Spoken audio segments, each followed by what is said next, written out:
Hi friends, ಎಲ್ಲ ಹೇಗಿದ್ದೀರಾ? ನಾನು ಚೆನ್ನಾಗಿದ್ದೀನಿ. ನೀವು ಚೆನ್ನಾಗಿದ್ದೀರಾ ಅಂತ ತಿಳ್ಕೊಂಡು ಇವತ್ತು ವೀಡಿಯೋ ಶುರು ಮಾಡ್ತಾಯಿದ್ದೀನಿ.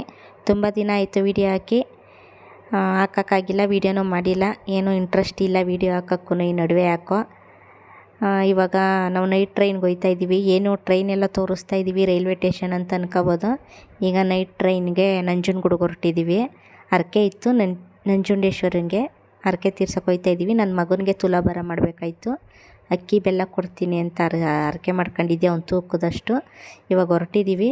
ನೋಡಿದ್ರೆ ಇಷ್ಟೊಂದು ಮಳೆ.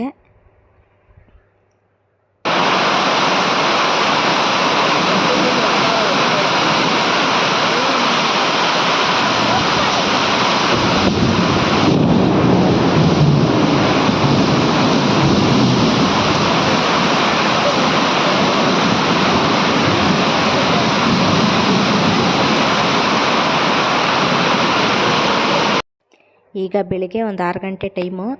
ಬಂದೋ ರೈಲ್ವೆ ಸ್ಟೇಷನಿಂದ ಆಟೋದಲ್ಲಿ ಬಂದೋ ಇಲ್ಲಿ ಹೊಳೆ ಹತ್ರಕ್ಕೆ. ಫಸ್ಟು ಬರಬೇಕಾದ್ರೇ ನಾವು ಅಪ್ಪ ಬೇಡಪ್ಪ ಸ್ನಾನ ಮಾಡೋದು ನೀರಲ್ಲಿ, ಬಿಸಿನೀರಲ್ಲಿ ಸ್ನಾನ ಮಾಡಿಬಿಡೋಣ, ಬಿಸಿನೀರು ತಗೊಂಡು ಬಿಸಿನೀರು ಸಿಗುತ್ತೆ ಸ್ನಾನ ಮಾಡೋಣ ಅಂತ ಅಂದ್ಕೊಂಡ್ವಿ. ಯಾಕೆಂದರೆ ರಾತ್ರಿ ಎಲ್ಲ ಚಳಿಲಿ ಸಖತ್ ನಡ್ಗೋಗ್ಬಿಟ್ಟಿದ್ದೋ, ಅಷ್ಟೊಂದು ಮಳೆ ಗಾಳಿ ಎಲ್ಲ ಇತ್ತು. ಇಲ್ಲಿಗೆ ಬಂದಮೇಲೆ ನೀರು ಮುಟ್ಟಿ ನೋಡಿದ್ರೆ ನಮಗೆ ಶಾಕು. ತುಂಬ ಬೆಚ್ಚಗಿತ್ತು, ಬಿಸಿ ನೀರು ಥರನೇ ಇತ್ತು. ಅದು ಹೇಗೆ ಸಾಧ್ಯ ಅಂತಲೇ ಗೊತ್ತಿಲ್ಲ.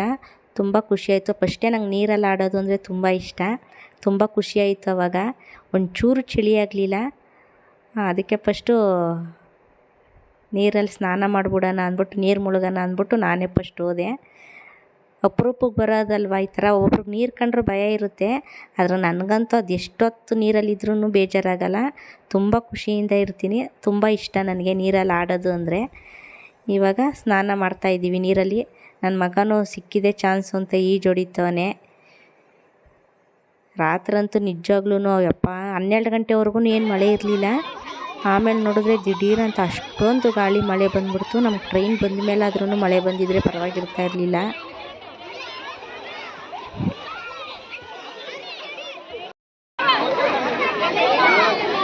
ಮಳೆ ಬಂದಿರೋದ್ರಿಂದ ತುಂಬ ನೀರಿತ್ತು. ನನಗೆ ಕುತ್ತಿಗೆ ತನಕ ಬರ್ತಾಯಿತ್ತು. ಕರೆಕ್ಟಾಗಿ ಮುಳುಗೋಯ್ತೀನೇನೋ ಅನ್ನೋಷ್ಟು ಭಯ. ಆದರೆ ಇಳಿದಾದ್ಮೇಲೆ ಏನು ಅನ್ನಿಸ್ಲಿಲ್ಲ. ಕರೆಕ್ಟಾಗಿ ಕುತ್ತಿಗೆ ತನಕ ನೀರು ಬರ್ತಾಯಿತ್ತು. ಆಮೇಲೆ ನಾನು ಇಳಿದ್ಮೇಲೆ ನೋಡಿ ಇವರೆಲ್ಲ ನಾನು ಅಂತ ಒಬ್ಬೊಬ್ಬರು ಕೈ ಹಿಡ್ಕೊಂಡು ಎಲ್ಲ ಬಂದಿರೋರೆ. ಇವರೆಲ್ಲ ನೀರಲ್ಲಿ ಫ್ರೆಂಡ್ಸ್ ಆಗಿರೋರು.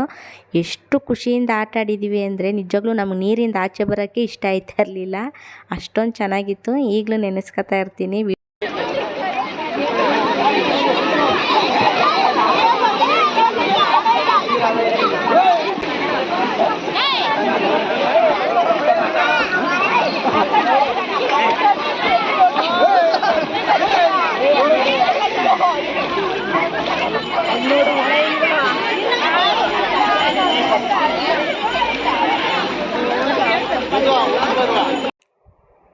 ಇಲ್ಲಿ ಸ್ನಾನ ಮಾಡ್ಕೊ ಬಂದಮೇಲೆ ಬಟ್ಟೆ ಬದಲಾಯಿಸೋಕ್ಕೆ ಅಂತಲೇ ಜಾಗ ಇರುತ್ತೆ.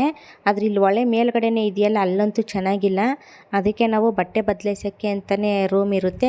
ಒಬ್ರಿಗೆ 10 ರೂಪಾಯಿ.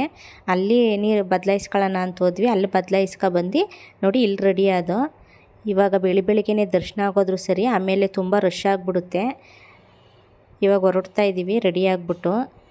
ನಾವೇನು ರೂಮಿಗೆ ಏನು ಮಾಡಿಲ್ಲ, ಇಲ್ಲೇ ರೆಡಿ ಆದ್ವಿ. ಎಲ್ಲ ಇಲ್ಲೇ ರೆಡಿ ಆಯ್ತಾಯಿದ್ರು. ಇನ್ನು ಇಲ್ಲಿಂದ ಮುಗಿಸ್ಕೊಂಡು ನಾವು ಇನ್ನೂ ಒಂದು ಜಾಗಕ್ಕೆ ಹೋಗಬೇಕು. ಅದು ಮುಂದೆ ಹೋಯ್ತಾ ಹೇಳ್ತೀನಿ.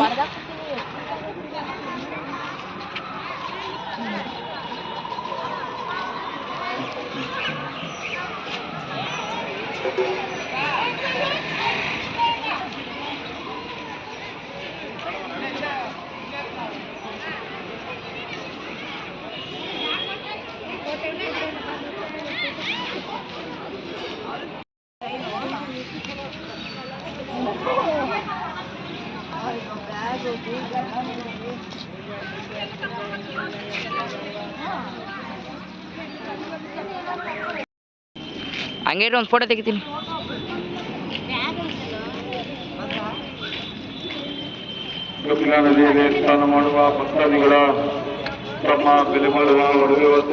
ಈಗೆಲ್ಲ ರೆಡಿ ಆದಮೇಲೆ ಫಸ್ಟು ಲಗೇಜ್ ಮಡಗ್ಬಿಡೋಣ. ಲಗೇಜ್ ಇಕ್ಬಿಟ್ಟು ದೇವ್ರ ದರ್ಶನ ಮಾಡ್ಕೊ ಬರೋಣ ಅಂದ್ಬಿಟ್ಟು ಹೋಗ್ತಾ ಇದ್ದೀವಿ. ನೋಡಿ ಎಷ್ಟು ಖಾಲಿ ಇದೆ ಅಂತ. ಇವಾಗ ಈ ಥರ ಖಾಲಿ ಇದೆ. ಇವಾಗೇನು 7 ಗಂಟೆ 7:15 ಆಗಿತ್ತು ಅನಿಸುತ್ತೆ ಇವಾಗ ಟೈಮು. ನಾವು ನೀರಲ್ಲಿ 1 ಅವರ್ ಆಟಾಡಿದ್ದೀವಿ. ಆಮೇಲೆ ಜನ ಎಲ್ಲ ರಶ್ ಆಗಿಬಿಟ್ರೆ ಅದು ಬೇರೆ ಕಷ್ಟ ಅಂದ್ಬಿಟ್ಟು ನೀಟಾಗಿ ದರ್ಶನ ಆಗೋಲ್ಲ ಅಂದ್ಬಿಟ್ಟು ನಾವು ಸ್ನಾನ ಮಾಡಿದ್ವಲ್ಲ ಆ ಬಟ್ಟೆಗಳ್ನೆಲ್ಲ ಇಲ್ಲೇ ಒಣಗಾಕ್ದೋ ಜಾಲಿಸ್ಬಿಟ್ಟು ಹೊಳೆಲೇನೆ ಹೋಗಿ ಬರೋ ತನಕ ಒಣಗ್ತಾ ಇರಲಿ ಅಂತ. ಇಲ್ಲ ಯಾವುದು ಬಟ್ಟೆ ಎತ್ಕೊ ಹೋಗೋಕ್ಕಾಗಲ್ಲ.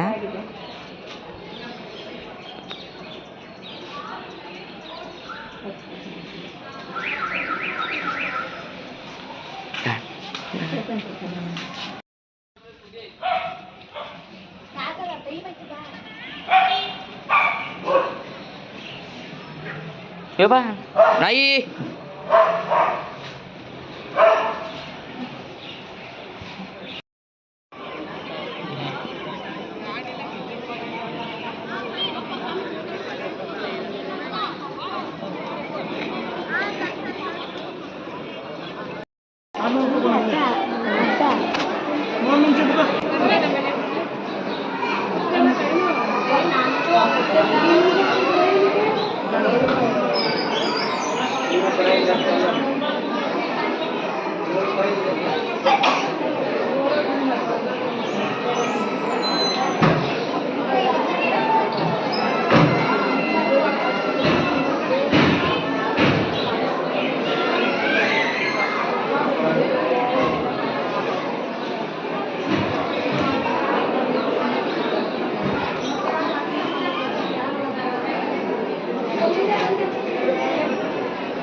ಇದೊಂದು ಸ್ವಲ್ಪ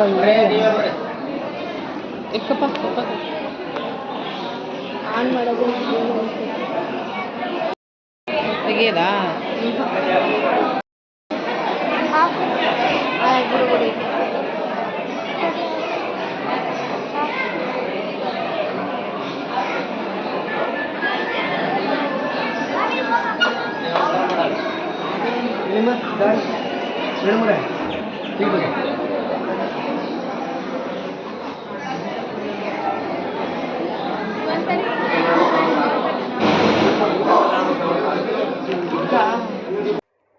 ಎಂಟೂವರೆ ಅಷ್ಟೊತ್ತಿಗೆ ನಮ್ಗೆ ದರ್ಶನ ಎಲ್ಲ ನೀಟಾಗಿ ಆಯಿತು. ಇವಾಗ ಜನ ಎಲ್ಲ ಬರೋಕ್ಕೆ ತುಂಬ ಶುರುವಾದರು. ನಮ್ದು ಅಷ್ಟೊತ್ತಿಗೆಲ್ಲ ಮುಗೀತು. ತುಲಾಭಾರನೂ ಎಲ್ಲ ಚೆನ್ನಾಗಾಯಿತು. ಇವಾಗ ಹೊರಡ್ತಾ ಇದ್ದೀವಿ. ಈಗ 9 ಗಂಟೆ ಆಗಿತ್ತು ಟೈಮು. ಈಗ ಲಗೇಜ್ ಇಸ್ಕೊಂಡು ನೋಡಿ ಮತ್ತೆ ಟ್ರೈನಲ್ಲಿ ಹೊರಟಿದ್ದೀವಿ. ಈಗ ಮತ್ತೆ ಇನ್ನೊಂದು ದೇವಸ್ಥಾನಕ್ಕೆ ಹೊರಟಿದ್ದೀವಿ ಹಿಂಗೇನೆ. ಎಲ್ಲಿಗೆ ಅಂದರೆ ತಿರುಪತಿಗೆ. ನೋಡಿ ಇವಾಗ ಎಷ್ಟು ಖಾಲಿ ಇದೆ ಟ್ರೈನು. ಅದಕ್ಕೆ ಸ್ವಲ್ಪ ಹೊತ್ತು ರೆಸ್ಟ್ ಮಾಡ್ಕೊಬಿಡೋಣ ಅಂತ ಮಾಡ್ತಾಯಿರೋದು. ನೋಡಿ ಯಾರೂ ಇಲ್ಲ. ಆಮೇಲೆ ತೋರಿಸ್ತೀನಿ ನಿಮಗೆ ಎಷ್ಟು ಜನ ತುಂಬ್ಕೊಂಡ್ರು ಅಂತ ನೆಕ್ಸ್ಟ್ ವೀಡಿಯೋದಲ್ಲಿ.